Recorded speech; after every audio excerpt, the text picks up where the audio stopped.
Okay so hello बच्चों, good morning. कैसे हैं आप सभी? ओके तो लास्ट सेशंस आप लोगों ने देखे होंगे।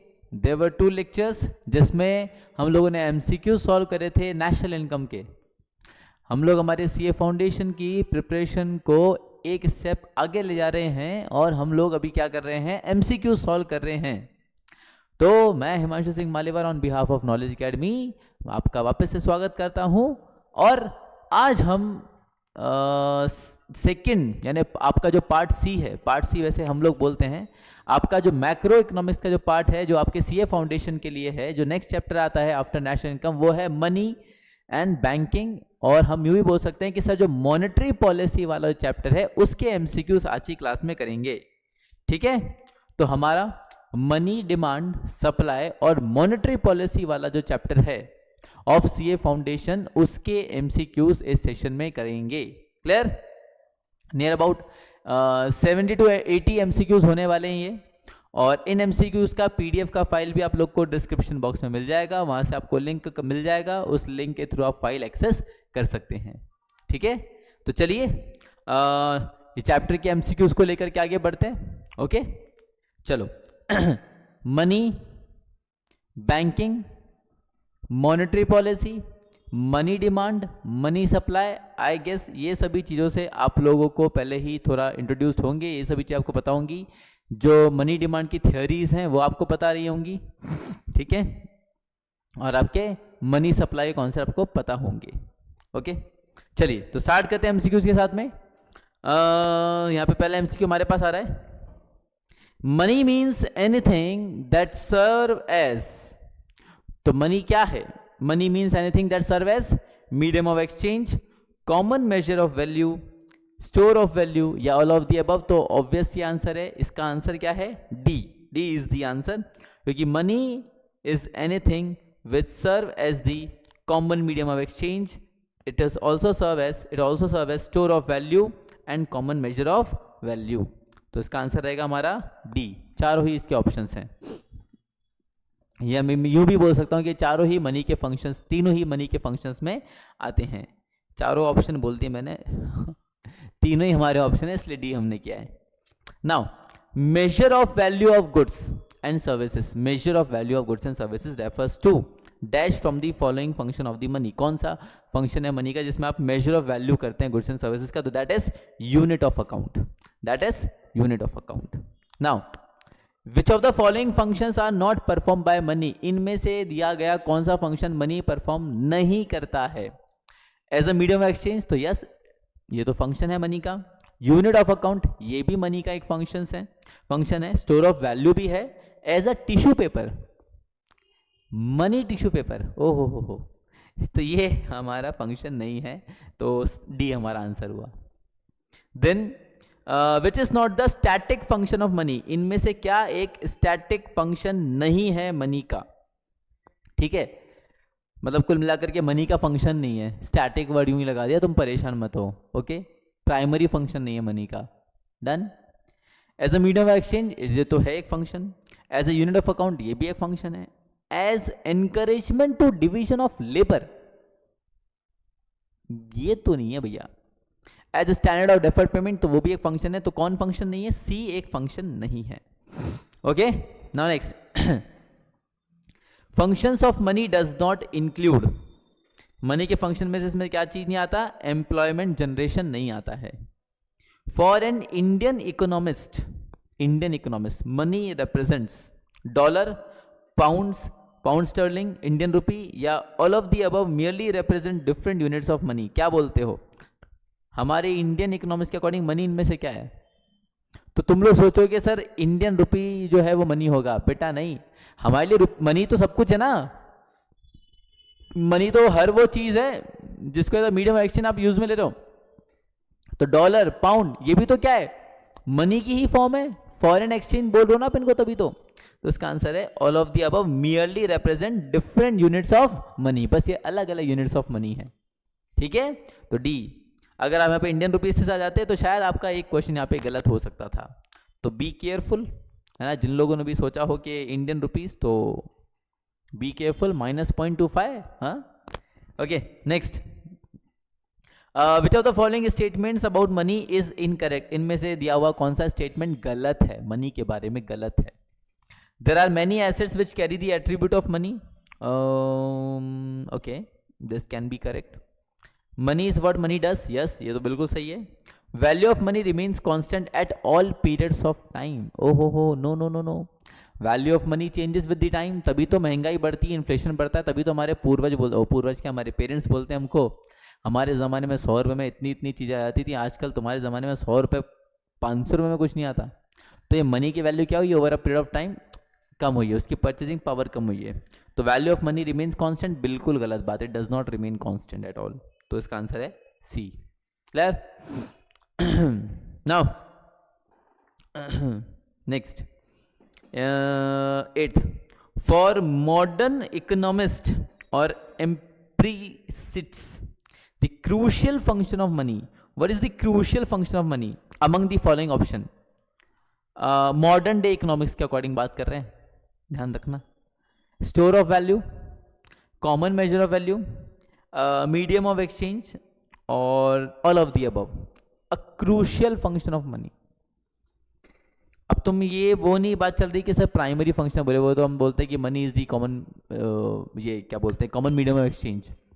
बात चल रही crucial value, crucial function as per the modern economics. तो as per the modern economics crucial is store of value, money is store of values. 8th का आपका आएगा ए. ठीक है, चलो next. For a modern economist, For a modern economist, which of the following instruments serve to store value? इनमें से क्या एक स्टोर ऑफ वैल्यू की तरह सर्व करता है? तो only currencies, demand deposits. Demand deposit जो पैसा जमा करते हैं वो तो है ही स्टोर ऑफ वैल्यू. करेंसी भी स्टोर ऑफ वैल्यू की तरह हो सकता है, आप जमा करके रख सकते हो. Financial assets like bond, security, इनके अंदर भी आप पैसा जमा करके रख सकते हो. तो इसका आंसर है सी. ये सभी चीज़ें क्या करती हैं, दीज आर द इंस्ट्रूमेंट्स, है ना, जिनके थ्रू हम क्या कर सकते हैं, मनी को as a store of value use में ले सकते हैं. Then, according to empiricists, to include financial assets under the purview of money, which of the following conditions should be satisfied? अगर आपको मनी को to include financial asset under the purview of money, अगर आपको financial assets को जैसे shares वगैरह को money के उसमें लाना है, मनी के डेफिनेशन में लाना है एक तरीके से, तो क्या क्या चीज़ें, कौन कौन सी कंडीशन इसमें से सेटिस्फाई होनी चाहिए? Stability of demand function, high degree of sustainability, feasibility of measuring statistical variation in real income, real economic factors. तो देखो, stability of demand function, जैसे मनी का अपन डिमांड पढ़ते हैं, मनी डिमांड, तो वैसा ही इन एसेट्स का भी क्या होना चाहिए, डिमांड होना चाहिए. तो अपन बोलेंगे कि हाँ ये कंडीशन सेटिस्फाई करा, यस, तो पहला वाला होना चाहिए. दूसरा, हाई डिग्री ऑफ सस्टेनेबिलिटी, आप कोई एसेट को अगर मनी के तौर पे ले रहे हो तो वो सस्टेनेबल होनी चाहिए, है ना, तो यस, दूसरा भी सही है. And feasibility of measuring statistical variations in real economic factors. तो ये तीनों ही फैक्टर्स सही हैं, तीनों ही कंडीशन सही हैं जो आपको कंसीडर करना चाहिए अगर आप किसी फाइनेंशियल एसेट को मनी के परव्यू में ला रहे हो. तो इसका आंसर है डी. ठीक है, इसका आंसर रहेगा D. Now next, according to some economist, pure money refers to, pure money में क्या आता है? Only currencies, demand deposits, financial assets like bond, government security, time deposit with bank equity, या बोथ या नाइदर. तो बेटा अगर आपको पता हो मनी या मनी सप्लाई की हम बात करते हैं तो हम बात करते हैं M1, तो C plus DD plus OD. तो प्राइमरीली देखोगे तो मनी के लिए हम किसको लेते हैं, करेंसी और डिमांड डिपॉजिट को. तो इसका आंसर है A, 11th का A. क्या बोलते हो? ठीक है, 11th का A. Now according to some economist, near money refers to, इनमें से क्या एक चीज नियर मनी की डेफिनेशन में आती है? Only currency and demand deposit, currency और डिमांड डिपॉजिट तो है ही मनी. फाइनेंशियल एसेट्स लाइक, तो these are called as near money, ये नियर मनी में आएगा. ओके, ये नियर मनी, ये तो प्योर मनी हो गया ऊपर वाला चीज, तो नीचे वाला चीज आपका क्या कहलाएगा, नियर मनी. ठीक है. Then 13th, in a liberal sense money include currency and demand deposits, bond equity, bond, government securities, equity, या ऑल ऑफ दी अबव. तो बेटा in liberal sense, free form में हम बात करें, विदाउट प्योर ऐसा ऐसा, तो ये सभी चीजें आपके मनी के उसमें आएंगी. तो इसका आंसर रहेगा ऑल ऑफ दी अबव. ये आपके मनी के उसमें डेफिनेशन में कवर होगा. ठीक है, मनी की फॉर्म्स में कवर होगा, नॉट डेफिनेशन, मनी की फॉर्म्स में कवर होगा, चाहे वो बॉन्ड्स हो, गवर्नमेंट इक्विटी शेयर्स हो, चाहे कुछ भी हो, क्योंकि ये सभी चीज़ों को आप as a form of money use में ले सकते हैं, जिनका अपना अपना एक्सचेंजेबिलिटी है, एक सस्टेनेबिलिटी है, डिमांड है इन सब का, तो उस कारण हम इनको नियर मनी या मनी के इसमें हम ले रहे हैं। ठीक है, ये इसका रीज़न दिया मैंने आपको, रीज़न बताया मैंने क्यों ले रहे हैं। Demand deposit with banks are considered as money, क्यों? Because they are generally acceptable as a means of payment, more liquid than cash, held by the government या manage efficiently by bank managers. Sorry, बताओ इनमें से क्या एक कारण है चारों में से जिससे कारण आप डिमांड डिपॉजिट्स को मनी की डेफिनेशन में लेते हो? इनमें से क्या एक रीजन है कि सर इसका जनरल एक्सेप्टेबिलिटी, हम बोलते हैं ना money is a common medium of exchange which is acceptable by all, तो जनरल एक्सेप्टेबिलिटी की वजह से आप मनी को लेते हैं।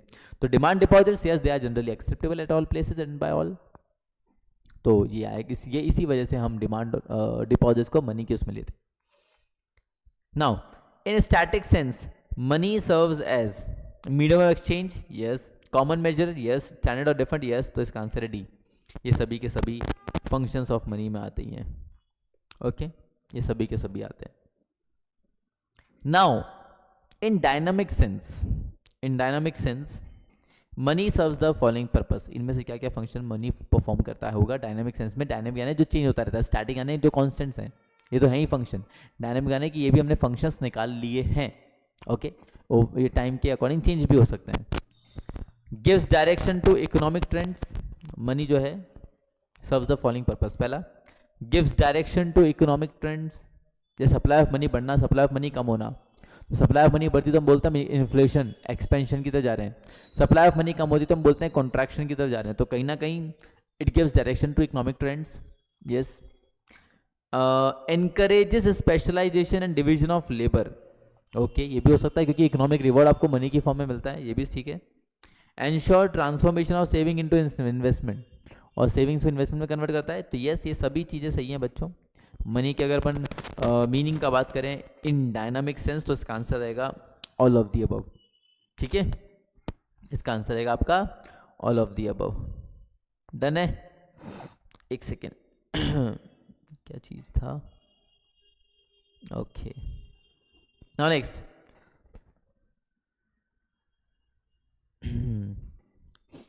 when we say that money serves as a medium of exchange, when we say that money serves as a medium of exchange, we are considering the dash aspect of money, static, dynamic, both या D, तो क्या लगता है कौन सा होगा? Sir it is static concept, store of value, deferred payment, ये सब स्टैटिक उसमें आते हैं। ठीक है, ये ध्यान रखिएगा।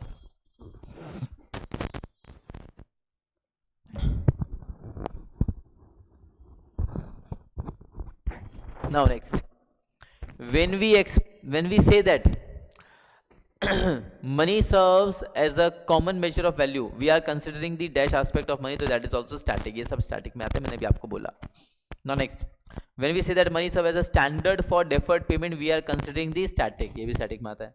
when money serve as store of value, तो static में ये भी।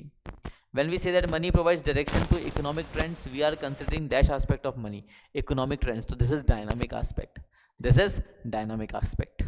ठीक है, now when we say that money promotes occupational specialization, तो ये भी dynamic aspect है। when we say that money ensures conversion of saving into investment, ये भी dynamic aspect है। ओके, जैसे आपका समझो स्टैटिक में कौन कौन आ रहा है? स्टैटिक यानी ये तो भाई है ही, ये तो है ही, हमेशा रहेंगे फंक्शन मनी के, जैसे एक्सचेंज ऑफ, ये medium of exchange, store of value, standard of deferred payment, measure of value यानी unit of account, transfer of value, ये सब स्टैटिक में आएंगे। अब ये जो आपको दे रखे हैं कि भाई सेविंग्स को इन्वेस्टमेंट में कन्वर्ट करता है, आपके डिवीजन ऑफ लेबर, स्पेशलाइजेशन में हेल्प करता है, इकोनॉमिक ट्रेंड पहचानने में हेल्प करता है, ये सब डायनामिक में आएंगे। ओके, समझना। Money serve as dash in any economy, medium of exchange और मीन्स ऑफ पेमेंट, क्या लगता है? दोनों ही सेम है, चाहे मीडियम ऑफ एक्सचेंज बोलो चाहे मीन्स ऑफ पेमेंट बोलो, दोनों ही सेम है, तो इसका आंसर रहेगा सी, 24 का C. Okay, now money serve as a unit of account, money serve as a unit of account, this means that Money is a common measure of value. Money is a means of calculating relative price of goods and service. Money is the value in exchange of all goods and services. तो यहाँ पे it is all about measure of value, और B और C भी जो दे रखे हैं वो भी measure of value से ही related दे रखे हैं. दो तीनों सही है ऑप्शन, तो इसका आंसर क्या रहेगा? D. ओके, इसका आंसर क्या रहेगा? D. नाउ 26 की बात की जाए तो भाई हमारे पास यहाँ पे आ रहा है money is a standard of deferred payment. This means that, इसका मतलब क्या है कि future transaction can be settled in terms of money. Yes, बिल्कुल. Loans given and repayment there of can be settled in terms of money. तो दोनों ही option सही है. इसका आंसर क्या है? C. This is all about deferred payments. Okay जी. Now 27th, money act as a store of value. Store of value माने क्या? This means that money can be used to buy goods and services in current and in future. Okay, money can be used to buy goods and services in current but not future. Money can be used to buy goods and services in past periods only. तो इसका answer है A. 27th A is the right answer. Money supply is the stock of money held by public and banking system and government, या none of these. तो answer है इसका it is the amount of money which is held by the general public. It is the amount of money which is held by the general public. Banking system, हाँ public आएगा. ठीक है. अच्छा, इसमें परंतु एक डाउट दे दिया मेरे मन में कि भाई जब मनी सप्लाई लेते हैं तो सी करेंसी तो लेते हैं, currency held by public in the form of physical notes. साथ में हम लेते हैं डीडी, डिमांड डिपॉजिट्स भी लेते हैं, क्योंकि वो तो पैसा हमारा ही ना जो हमने बैंक में जमा कराया. हाँ, मनी सप्लाई में हम क्या नहीं लेते? वो पैसा नहीं लेते जो बैंक का खुद का होता है. समझना, जो बैंक का खुद का पैसा होता है ना वो नहीं लेते. बाकी बैंकों में हमने जो पैसा जमा कर रखा है वो तो लेते हैं. तो हमने ही तो जमा कर रखा है बैंकों में पैसा, तो बैंकिंग सेक्टर हमको उस हिसाब से लेना पड़ेगा, क्योंकि सी प्लस डीडी. अब डीडी जो है, डिमांड डिपॉजिट जो है, वो तो बैंक्स में रखा हुआ है. इस अकॉर्डिंग ओके, हम लोग सिर्फ पब्लिक नहीं लेंगे बच्चों, क्योंकि वो पैसा हमारा बैंकिंग सेक्टर में भी है. ठीक है, तो बी आएगा, that is public and banking system. ठीक है. यहाँ पे अगर बात होती है कि भाई बैंक का पैसा खुद का, तो वो मनी सप्लाई में नहीं लेते, बट क्योंकि हमारा डिमांड डिपॉजिट तो बैंक में रहता है, तो उस अकॉर्डिंग हमको बैंकिंग सेक्टर लेना पड़ रहा है. तो इसका आंसर रहेगा मनी एंड बैंकिंग सेक्टर. मैंने आपको रीजन बताया. Okay. In order to increase money supply in the economy, RBI इन चारों में से क्या करेगा? Reduce CRR, yes yes yes, बिल्कुल कर सकता है. Increase CRR, no, not at all. Sell security in the open market, no.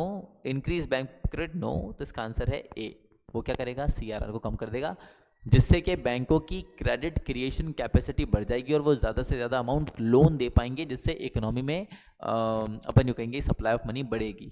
Okay, this is the 29th. Now let's talk about the 30th.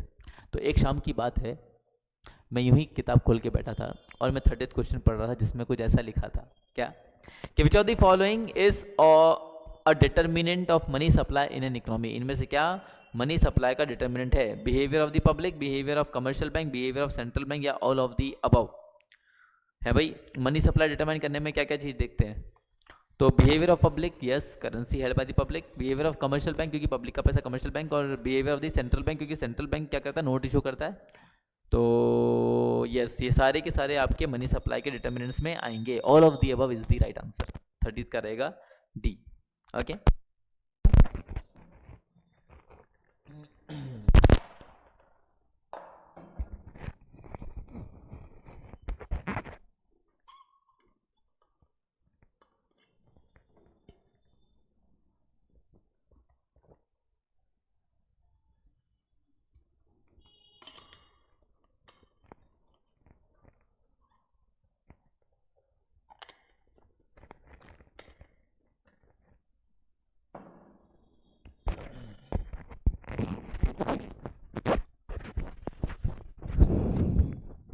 Hello hello hello.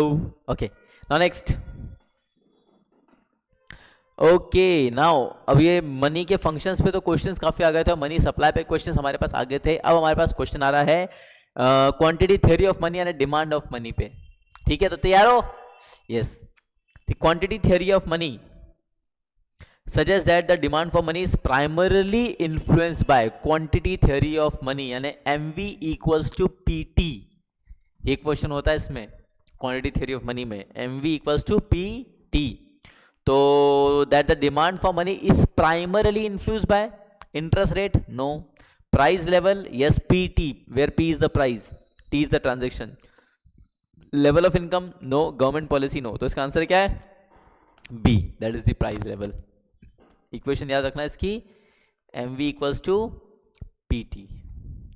Now next, according to Keynesian theory of money demand, the main determinant of the demand for money is, इनमें से क्या एक demand का main determinant है Keynesian theory के according? Nominal interest rate, yes. Keynesian theory में interest rate को consideration में रखा गया है, रेट ऑफ इन्फ्लेशन को भी रखा गया है, level of investment, the real interest rate. रुको. According to Keynes theory, money demand the main determinant. Okay, सब determinant नहीं, main determinant पूछा. Who is the main determinant?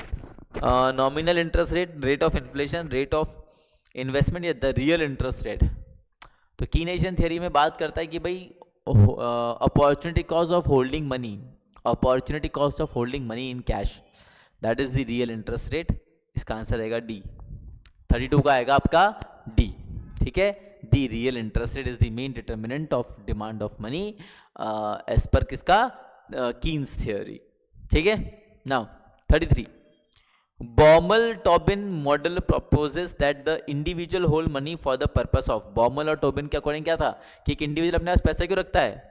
Transaction motive, speculative motive, precautionary motive या asset motive. तो sir बेटा Baumol Tobin ने बोला था कि एक इंडिविजुअल अपने पास पैसा रखता है फॉर ट्रांजेक्शन पर्पस, कि हमको कभी भी कुछ भी खर्चा करना पड़ सकता है, तो we hold cash for making transactions.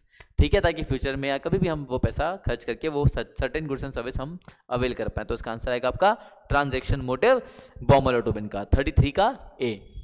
Okay. Now the speculative demand for money is based on the expectation of changes in. जो स्पेक्युलेटिव, आप मतलब कोई फायदा उठाने के लिए कोई अपॉर्चुनिटी आई, वहाँ थोड़ा पैसा आपने कैश रखा था, एक अपॉर्चुनिटी मिल गई, उसमें पैसा लगा दिया, गेन हो गया, वापस निकाल लिया, दैट इज स्पेक्युलेटिव पर्पस. तो स्पेक्युलेटिव डिमांड फॉर मनी जो है, it is based on the expectation of change इन. किन में से चेंज के कारण वो है एक्सपेक्टेड है? Tax rate, interest rates, income level या price of goods and services. तो इट इज व्हाट? क्योंकि सर मान लो इसका एग्जांपल आप ले लो, कोई ज़मीन है, लैंड है, 10 लाख की ज़मीन है, 7 लाख में अवेलेबल है. तुम्हारे पास पैसा है, तुम 7 लाख में खरीद के उसको 11-12 लाख में बेच के निकल जाओगे. तो आपने जो स्पेक्युलेटिव डिमांड किया वो किस चीज़ के बेसिस पे किया? कि there was expectation of change in prices. 7 lakh की चीज़ 12 लाख है ना, तो there is a change in price of goods and services. तो आंसर इज 34 का डी. ठीक है, 34 का D. Now next, the Fisher effect suggests that an increase in the expected rate of inflation will lead to. Fisher का जो effect था, तो उसके according an increase in the expected rate of inflation will lead to what? A decrease in the demand for money, an increase in demand for money, a decrease in supply of money, and increase in supply of money. तो समझो, expected rate of inflation will lead to an increase. Sorry, अगर महंगाई बढ़ रही है तो what will it do? ये demand for money बढ़ाएगा या डिमांड फॉर मनी कम करेगा? तो इसका आंसर आएगा बच्चों, इससे डिमांड फॉर मनी कम होगा. ठीक है, इससे डिमांड फॉर मनी कम होगा as per the Fisher's effect. अगर इन्फ्लेशन बढ़ता है तो डिमांड फॉर मनी कम होगा, लोग अपने पास कैश में पैसा कम रखना चाहेंगे, वो पैसे को कहीं इन्वेस्ट करना चाहेंगे, ताकि वो इन्फ्लेशन के कारण जो प्राइस में बढ़ोतरी होगी तो वो पैसा कहीं इन्वेस्ट करके वो गेन पा करके जो इन्फ्लेशन से जो इम्पैक्ट आता उस इम्पैक्ट को कम कर पाए. समझ रहे हो भाई? कैश अपने पास रखा मैंने, अब महंगाई बढ़ गई, इन्फ्लेशन बढ़ गई, तो उस कैश की जो परचेजिंग पावर है वो तो कम हो गई, तो मैंने मेरे नुकसान कर लिया. पर इन्फ्लेशन का है, मेरे को लग रहा है, और मैं इस पैसे को कहीं इन्वेस्ट कर दूं बढ़िया जगह, इन्फ्लेशन बढ़ेगा, साथ साथ मेरा पैसा भी तो बढ़ रहा है, तो मेरे मनी की जो परचेजिंग पावर रही वो अफेक्ट नहीं होगी ना, इसलिए. तो there is a decrease in the demand for money जब हम फिशर्स इफेक्ट की बात करते हैं. तो 35 का क्या आएगा? A. Okay. Now next, 36. The opportunity cost of holding money is often inflation rate, real interest rate, exchange rate या फिजिकल रेट? अभी ऊपर आया था क्वेश्चन से रिलेटेड, तो रियल इंटरेस्ट रेट से आप opportunity cost of holding money calculate करते हैं. Now 37. The speculative demand for money is inversely related to change in speculative demand for money is inversely related to change in rate of economic growth, level of investment, interest. It is related to interest rate. ठीक है, it is related to interest rate.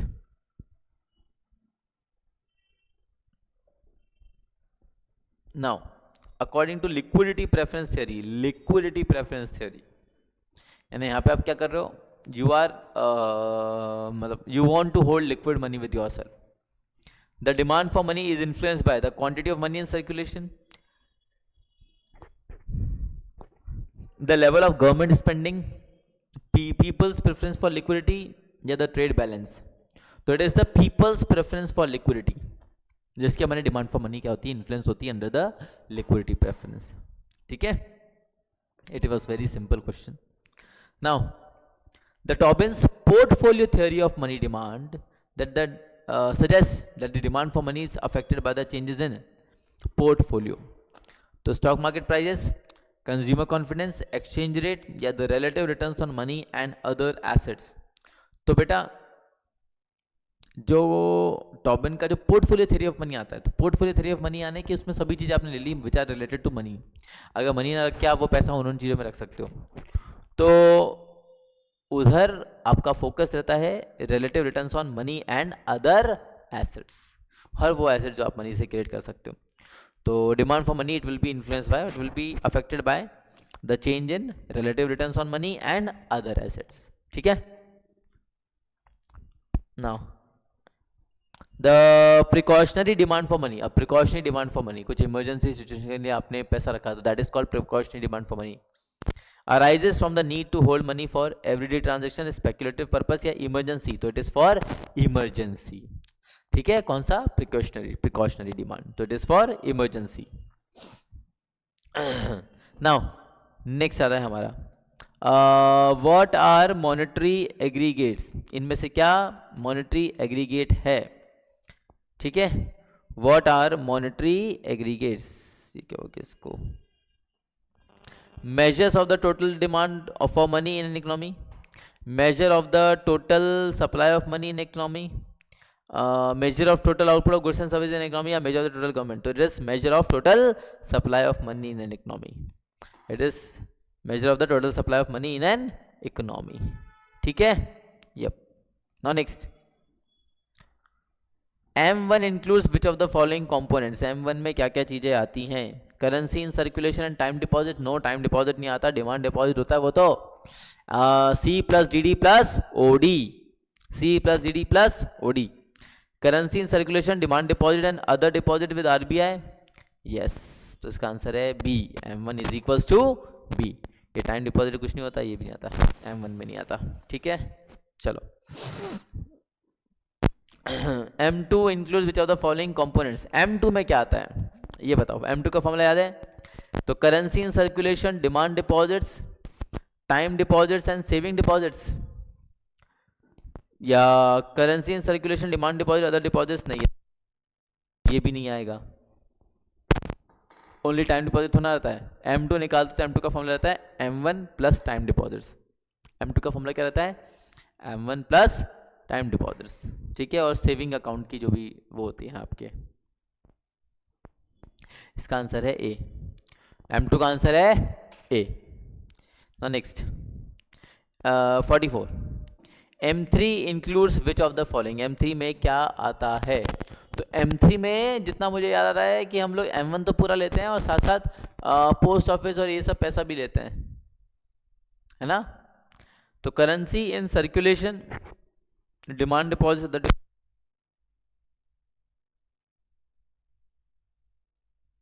Government security. मैं कहा ना post office ये सब का पैसा भी आता है, तो यस, इसका ऑप्शन है सी. 44 का सी.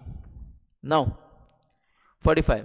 विच monetary aggregate is consider the narrowest measure of money. Narrowest मतलब जिसमें आप कम से कम अपने मनी के एग्रीगेट्स लिए हैं और जो हाईली लिक्विड है, तो M1 इज द आंसर. ठीक है, M1 इज द नैरोवेस्ट. और ब्रॉडेस्ट कौन है? M4. M4 includes the following: M1 plus time deposit of saving bank, और जो भी पैसा जमा है सभी तरह के डिपॉजिट सेविंग बैंक के अंदर भी, और सॉरी पोस्ट ऑफिस वाला भी। Currency and circulation demand deposit, currency and circulation demand deposit, time deposit and saving deposit, ये हो सकता है सी पे देखते हैं पहले। Currency and circulation demand deposit, time deposit, saving deposit and small denomination time deposits. Yes, time for में सभी तरह के आप पैसे के वो सोर्सेज ले लेते हैं, तो इसका आंसर है सी। इसका आंसर है सी, 46 का सी। तो कितने क्वेश्चन हो गए? 46 हो गए। Okay, now next, which monetary aggregate represent the broadest major of money? अभी बताया तुम लोग को 47 का डी यानी M4, it is the broadest measure of money supply. Now the next 48, the main purpose of creating different monetary aggregate is to, क्यों बनाए गए भैया अलग अलग aggregates M1 M2 M3 M4? क्यों बनाए गए? तुम्हारे घर में चैन नहीं आ रहा था तुम लोग को बिना ये मॉनेटरी एग्रीगेट्स बनाए बिना?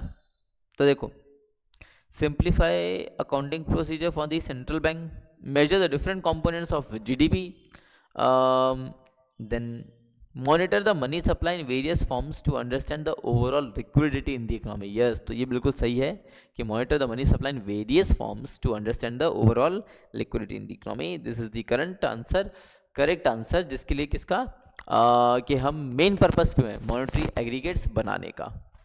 Now non monetary financial institution यानी कि NMFI are included in which monetary aggregate? वो इनमें से किस में आते हैं? नॉन मॉनेटरी फाइनेंशियल इंस्टीट्यूशन बेटा, तो इसमें तो आप ये तो आप तभी ले रहे हो जब दुनिया भर की चीजें आप शामिल कर रहे हो मनी सप्लाई के अंदर, तो ये आएगा आपका मेनली M4 में, ठीक है? क्योंकि M4 में आप ब्रॉडेस्ट मनी की बात करो तो NMFI तो ऊपर में से किसी में नहीं आता, तो किस में आएगा? M4 में। तो ये सिंपल ऐसा लॉजिक वाला आंसर है। Now which of the following is an example of an M3 component? इसमें से क्या है M3 का कंपोनेंट? डिमांड डिपॉजिट है, टाइम डिपॉजिट है, या ट्रेजरी बिल्स है, या करेंसी इन सर्कुलेशन है? क्या एक है? तो M3 की हम बात करते हैं, उसमें हम गवर्नमेंट सेविंग्स की बात भी करते हैं। गवर्नमेंट अपना सेविंग या गवर्नमेंट का जो डिपॉजिट्स होता है वो होता है in the form of treasury bills, तो इसका आंसर आएगा सी, 50 का सी, ठीक है? Now next, what is the money multiplier? Money multiplier एक ऐसा वैल्यू है जो आपको बता दे कि आपके डिमांड डिपॉजिट्स का कितना टाइम्स मनी क्या कर सकती है बैंक जो है वो इकोनॉमी के अंदर लोन की फॉर्म में दे सकती है। तो what is the money multiplier? The ratio of money supply to the GDP, the ratio of money supply to the total production, the ratio of money supply to monetary base, the ratio of the money supply to the government budget. इनमें से क्या है? तो it is the money supply to monetary base, is the ratio of money supply to the monetary base, money multiplier.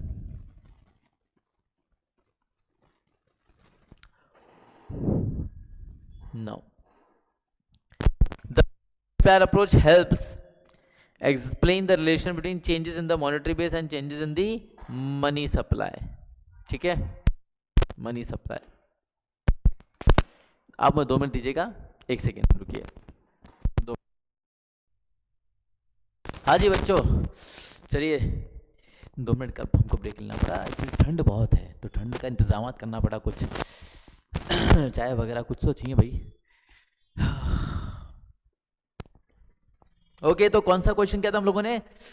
We were on 52th question, है ना? 52nd question हम लोगों ने किया था। एंड अभी हम ऊपर मनी मल्टीप्लाई का बात किया था, तो it is the ratio of money supply and monetary base, okay? And फिर इधर क्वेश्चन था कि मनी मल्टीप्लायर अप्रोच आपको किस चीज का रिलेशन बताता है? It is the change in money monetary base and money supply. Now 53 का हम बात करते हैं। दी money multiplier is influence by which of the following factors? इनमें से किसके द्वारा मनी मल्टीप्लायर की जो वैल्यू है वो अफेक्ट हो रही है? The government fiscal policy, central bank monetary policy, foreign exchange या कंज्यूमर प्रेफरेंस? तो ऑब्वियस सी बात है central bank monetary policy. Money multiplier क्या बताता है कि भाई कोई बैंक कितना टाइम्स लोन दे सकता है ऑफ इट्स डिमांड डिपॉजिट? कौन बताता है? मनी मल्टीप्लायर बताता है।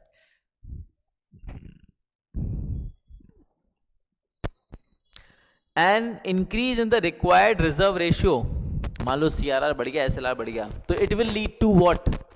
It will lead to what? Decrease in the money supply and decrease in the money multiplier an increase in the money supply, and an increase in the money multiplier, a decrease in money supply, and an increase in money multiplier, and an increase in money supply, and a decrease in money multiplier. बताओ क्या चीज होगी इनमें से?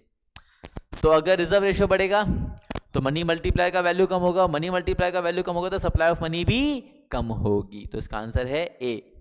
ठीक है, 54 का ए। दोनों ही चीजें आप क्या कर रहे हैं, डिक्रीज करके बता रहे हैं। Now the formula for calculating the money multiplier is money multiplier equals to currency in circulation upon reserve ratio, reserve ratio upon currency in circulation या 1 अपॉन रिजर्व रेशियो। तो आपको मनी मल्टीप्लायर का formula याद होगा, 1 upon LRR होता है, तो it is सी, 55 का सी। LRR माने लिक्विडिटी रिजर्व रेशियो, जिसमें आप क्या करते हैं, CRR प्लस SLR करते हैं। Okay, if the reserve ratio is 0.10, then what is the value of money multiplier? So it is 10. ठीक है, it will be 10. 56 का A. If the reserve ratio is 0.10, तो 0.10 and 0.1 तो होता है, तो this will be A. 56 का A. Now the money multiplier approach assumes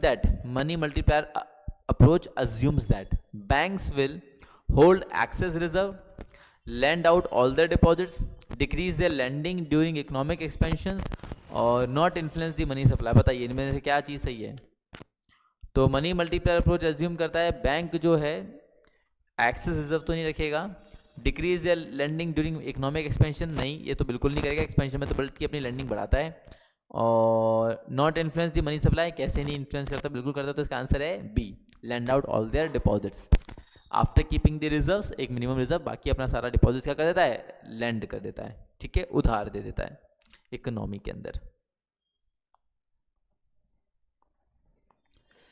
If the central bank conducts an open market sale of government security, तो money supply क्या होगा? तो गवर्नमेंट ने अपना ओपन मार्केट सेल किया तो पब्लिक को जा रहा है कि गवर्नमेंट अपनी सिक्योरिटी बेच रही है, RBI बेच रहा है गवर्नमेंट बिहाफ पे, तो लोगों का जो पैसा वो किसके पास आ जाएगा, गवर्नमेंट के पास, यानी इकोनॉमी में से लिक्विडिटी क्या हो जाएगी, कम हो जाएगी। तो supply of money will be decreased, supply of money will be decreased. तो 58 का B. Now 59, in the money multiplier approach the process of money creation continues until, money multiplier approach में the process of money creation जो है वो continue रहता है, कब तक, कब तक? The government intervenes and control the money supply, no not at all. The central bank run out of monetary base, no. The bank hold excess reserves, no, ऐसा कुछ होता ही नहीं है। The money supply equals the monetary base multiplied by the money multiply, this is correct.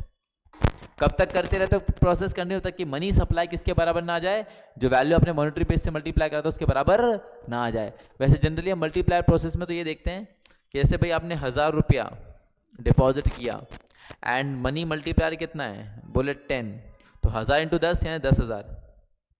तो जब तक आपका क्रेडिट क्रिएशन का प्रोसेस हो रहा है कि भाई 1000 रुपये जमा करा है, उनमें से 10% के अकॉर्डिंग आपने क्या करा, 10% कितना होगा, 100 रुपया 100 रुपया आप रिजर्व रखोगे, बाकी 900 लोन दे दोगे, फिर 900 फिर जमा हो जाएगा, फिर उसका 10% रिजर्व रखोगे, बाकी रुपया लोन दे दोगे। तो कब तक चलेगा प्रोसेस, जब तक इनका टोटल, इसका टोटल कितना ना आ जाए, इधर 10,000 ना आ जाए। तो दैट इज काइंड ऑफ कि the money supply equals to the monetary base multiplied by the money multiplier.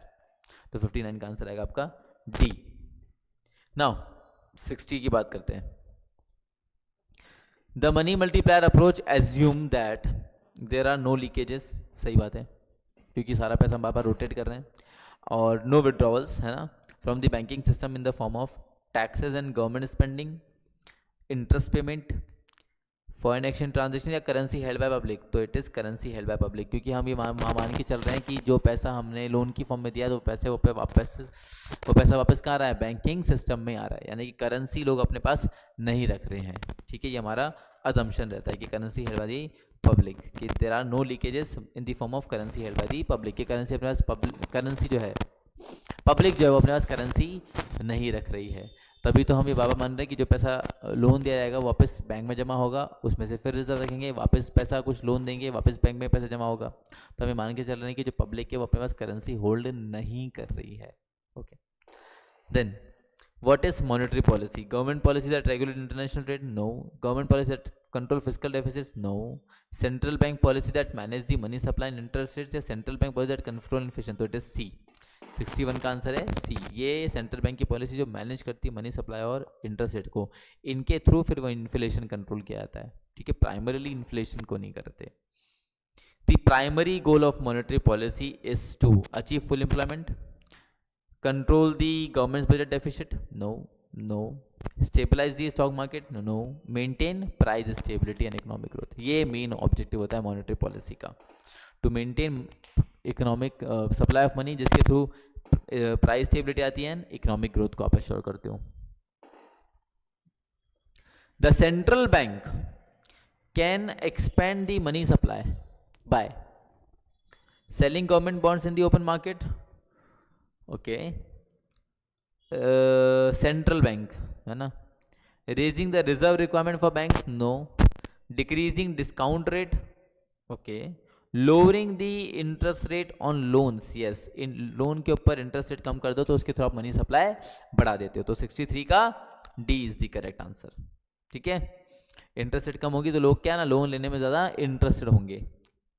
When the central bank buys government security in the open market, it is conducting tight monetary policy? No. Expansionary monetary policy? Yes. क्योंकि जब government ने खरीदा तो government ने लोगों को पैसा दिया तो उससे इकोनॉमी में पैसा गया, इकोनॉमी में लिक्विडिटी इंजेक्ट हुई, तो that is expansionary monetary policy. 64 का B. Contractionary monetary policy is design to increase inflation? No. Contractionary monetary policy यानी सप्लाई ऑफ मनी कम करना चाहते हो जिसके थ्रू, तो reduce unemployment, stimulate economic growth, या it is to control the inflationary pressure. तभी आप सप्लाई ऑफ मनी क्या कर रहे हो, कम कर रहे हो।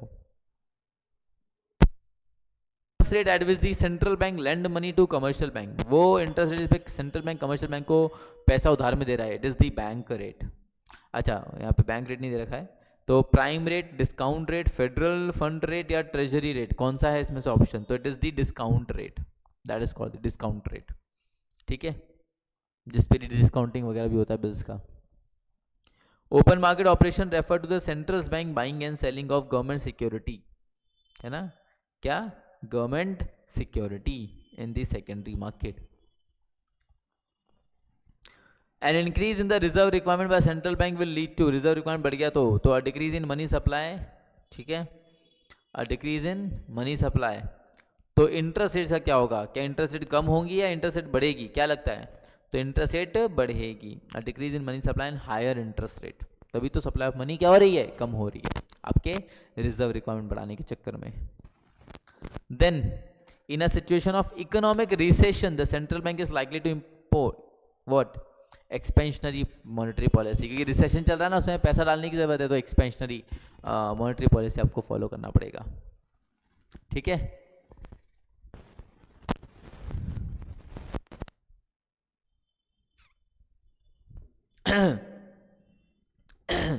The Taylor rule is a monetary policy guideline that links interest rate to which of the following option? Inflation rate and the output gap, fiscal deficit and money supply growth, कुछ मतलब नहीं इनका, government spending and tax revenue, no, exchange rate fact, no, इसका answer है interest rate and the output gap. जो Taylor rule है उसके according देखिए तो मॉनेटरी पॉलिसी गाइडलाइन वो क्या करता है, इंटरेस्ट रेट को लिंक करता है with the inflation rate and the output gap. अब ये क्वेश्चन, अब आप कहोगे हमको तो पता ही नहीं था, तो ये क्वेश्चन आप पढ़ के समझ भी सकते हो। फिस्कल डेफिसिट का रोल कहाँ से आ गया, गवर्नमेंट स्पेंडिंग टैक्स रेवेन्यू का रोल कहाँ से आ गया, एक्सचेंज रेट का कोई रोल ही नहीं है, तो ऑब्वियसली इसका आंसर ए ही होना चाहिए। इफ आप करेक्ट ऑप्शन की तरफ भी देखते हो, तो अगर तुमको आंसर ऐसे नहीं भी पता है, तो कॉन्सेप्ट नहीं भी पता है, तो quantitative easing is a monetary policy policy tool use by central bank, क्या करने के लिए? टू रिड्यूस बजट डेफिसिट, अरे बजट डेफिसिट कैसे कम करेंगे? कंट्रोल इन्फ्लेशन हो सकता है, लोअर इंटरेस्ट रेट नहीं, क्वांटिटेटिव है ना, इंटरेस्ट रेट कम नहीं होगा। इंक्रीज दी मनी सप्लाई, आपने क्वांटिटेटिव ईजिंग करा है, यानी आप सप्लाई ऑफ मनी बढ़ाना चाह रहे हो, तो increase the money supply and stimulate economic growth, तो 71 का ऑप्शन आएगा आपका डी। ठीक है, वाह।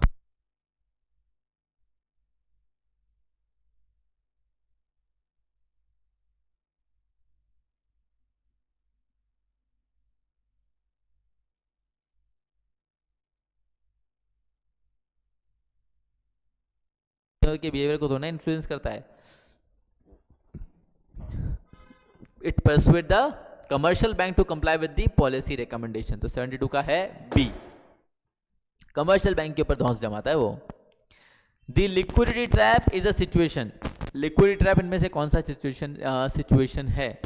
Liquidity trap is a situation where interest rates are extremely high leading to reduced investment. या नहीं, इंटरेस्ट रेट्स तो कम होती है. लिक्विडिटी ट्रैप इसलिए बोलते हैं क्योंकि इंटरेस्ट रेट कम है फिर भी कोई तरह का नया इन्वेस्टमेंट नहीं आता है. That is not. Interest rates are extremely low leading to ineffective monetary policy. क्योंकि लिक्विडिटी ट्रैप ऐसा माना जाता है कि एक ऐसा समय है जिसमें आपका जो मॉनेटरी पॉलिसी है ना वो इनइफेक्टिव रहती है, वो कोई कामिंग की नहीं रहती है. आप कुछ भी कर लो मॉनेटरी पॉलिसी के थ्रू, आप कुछ सॉल्यूशन तक पहुंचोगे नहीं, तो वो इनइफेक्टिव बन जाती है मॉनेटरी पॉलिसी लिक्विडिटी ट्रैप में. और इंटरेस्ट रेट बहुत ही कम होती है. तो इसका आंसर है बी. ठीक है. इन्फ्लेशन लो नहीं होता, गलत है ये. और money supply is unable to keep the rise. तो it is that the interest rates are extremely low and monetary policy कुछ कर ही नहीं सकती. It become ineffective at the time of liquidity trap. तो यही तीन चीज़ आपको लिक्विडिटी ट्रैप के लिए याद रखनी है. कोई ऐसा भी क्वेश्चन आप कर पाओगे. A central bank's target for inflation is often expressed through GDP rate. तो generally it is express through आपका जो कंज्यूमर प्राइस इंडेक्स होता है ना उसके थ्रू बताता है. जो सेंट्रल बैंक का टारगेट होता है ना किसके लिए? इन्फ्लेशन के लिए. तो वो किस में आता है? CPI के अंदर, कंज्यूमर प्राइस इंडेक्स. GDP के उत्तर में थोड़ा ना आएगा, अनएम्प्लॉयमेंट रेट पे थोड़ा ना आएगा, एक्सचेंज रेट पे थोड़ा ना आएगा. किसका? इन्फ्लेशन का टारगेट है. इन्फ्लेशन का टारगेट रेट किस में आएगा? कंज्यूमर प्राइस इंडेक्स और दी इन्फ्लेशन रेट. ठीक है, सिंपल सा क्वेश्चन था, तो करने की जरूरत ही नहीं थी. Now,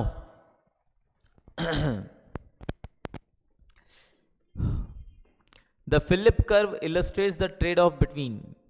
Philip curve जो है वो दो चीज़ों के बीच में सेटलमेंट यानी ट्रेड ऑफ यानी बैलेंस बिठाता है. किन के बीच में? Fiscal policy and monetary policy. No, fiscal policy monetary policy कैसे बिठाएगा? Inflation and unemployment. जो फिलिप कर्व होता है it illustrate the trade off between the inflation and unemployment. इसका आंसर है आपका बी.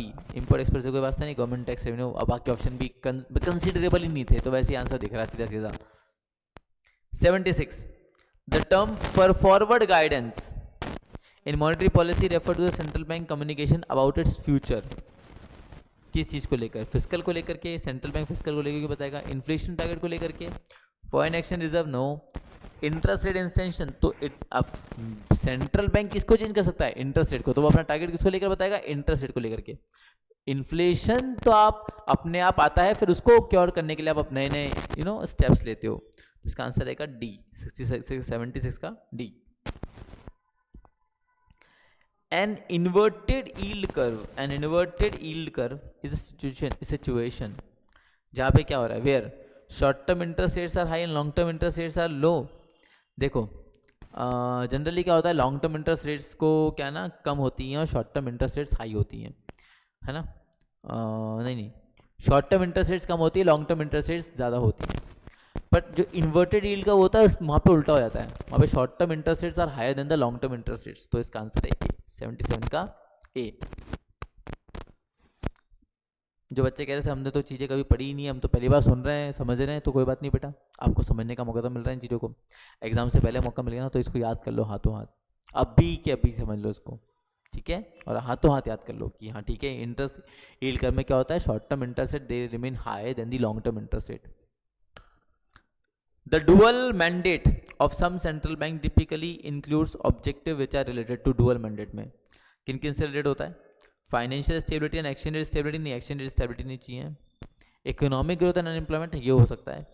फिस्कल डेफिसिट से कोई मतलब नहीं है. Money supply and inflation control से मतलब नहीं है. यहाँ पे हम लेते हैं इकोनॉमिक ग्रोथ और unemployment. Dual mandate of central bank generally they are related to economic growth, कि समहाउ इकोनॉमिक ग्रो करें एंड अनएम्प्लॉयमेंट कम हुए.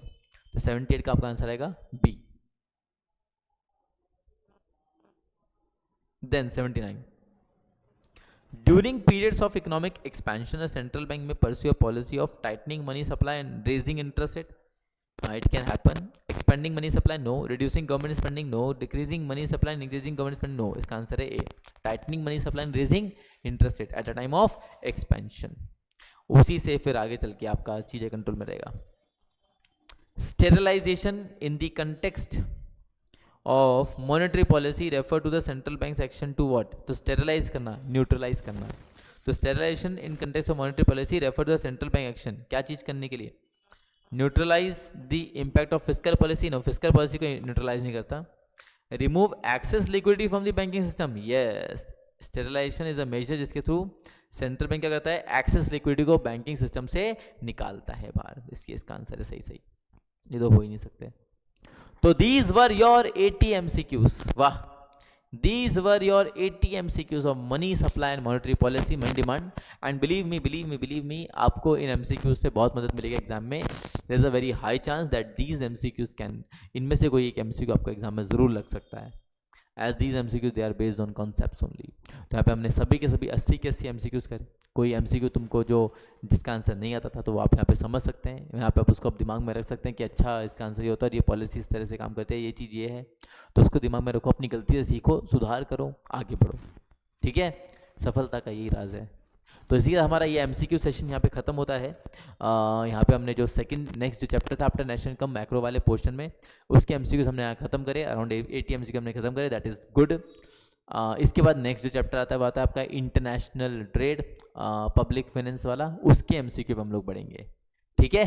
तो अगले सेशन में मिलते हैं बच्चों, जहाँ पे हम नेक्स्ट चैप्टर के MCQ के साथ आपके साथ उपलब्ध होंगे। चलिए टिल देन अच्छे से चीज़ों को पढ़ो, रिवाइज करो और आगे बढ़ते चलो। ओके, चलो गुड लक, बाय।